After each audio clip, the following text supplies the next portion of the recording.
Welcome back in. Well, we're going to take a bit of a break from the election to let you know about an event coming up that can help out several people in our area. Fonda Royster is here with us from Open Arms Transformational Living so we can learn a little bit more. Thanks for being here today. Thank you for the invite. Yeah, so ODL is what it's short for, right? Yes, ma'am. And y'all started about 3 years ago? Yes, ma'am, March 21st. And this is an organization that helps homeless youth.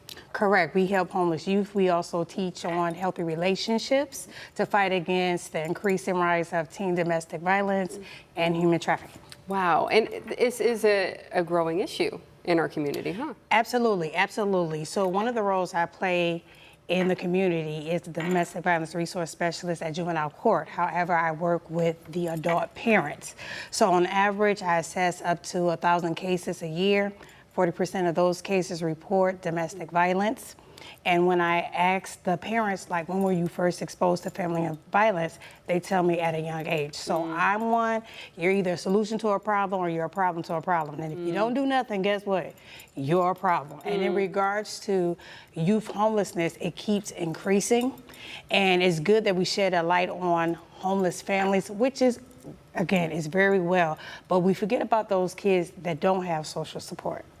You know, we hear that from the school district too. You know, the amount of students who are homeless, and you know, you're trying to get them educated and get them to school, and there's just, you know, all these barriers and all of you know, just making it that much more difficult for the students. So you're trying to raise some money to find a shelter or find a place, a safe space for these young people to be. Correct. Currently, we are working out of schools and out of the libraries, but we have time restrictions. When schools are closed, libraries are closed, we can't do the work. Also, the issue is because the vast majority of the youth we serve, they're either homeless or they're in abusive relationships. They don't feel comfortable coming to public spaces such as school because the majority of the abuse occurs in school, and they don't feel comfortable coming to the library because it's a public space. So we're trying to obtain a space where these kids can feel safe and get the resources that they need. Yeah, and this is something that you have experience with, right? Absolutely. So what made you say, I am going to be part of this solution? I made it. I didn't get saved just to sit on my butt. I also want to be that person that my aunt was, who I refer to as my second mom.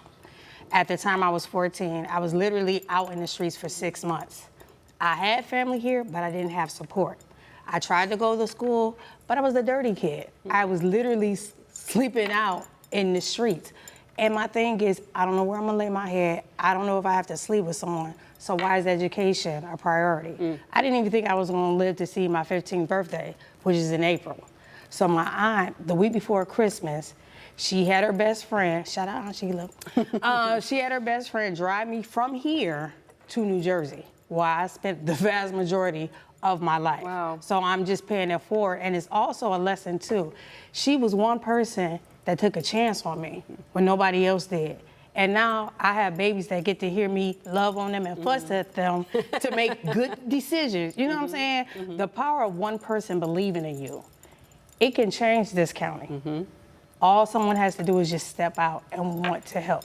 As you said, you didn't have the support. You had family, but you didn't have the support. Absolutely not. So that's what you're providing to these young people, and that's how the rest of the community can get involved and help as well. You have an event coming up that is sold out, which is great news, but you could still use some help if people are saying, you know what, this is really calling on me. I really want to help with this mission. I imagine you're taking donations. Absolutely, because we know kids are not cheap. No, they're not. No, they're not. And we're providing basic essentials, right? Because again, we have youth that are accustomed to sharing toothbrushes. Just something as simple as that we take for granted. Or they're so used to borrowing clothes, they don't even know what size they wear. So you can have a young lady that's a size 0 wearing clothes that fit me. So that looks kind of silly, but again, they're just trying to survive and do what they know to do. So yes, we welcome basic essentials and definitely financial assistance as well. Because this is the thing too, we can't do this by ourselves. It takes a village.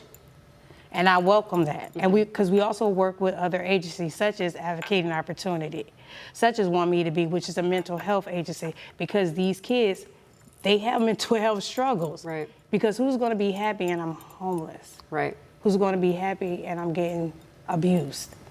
There's so much there that these young people are taking on and that we can all help them with. So reach out again, Open Arms Transformation Living, ODL, as Yes, you say ma'am. for short. And if you feel that upon yourself, give that donation any way that you can. Thank you so much for being Thank here you. today. We appreciate it.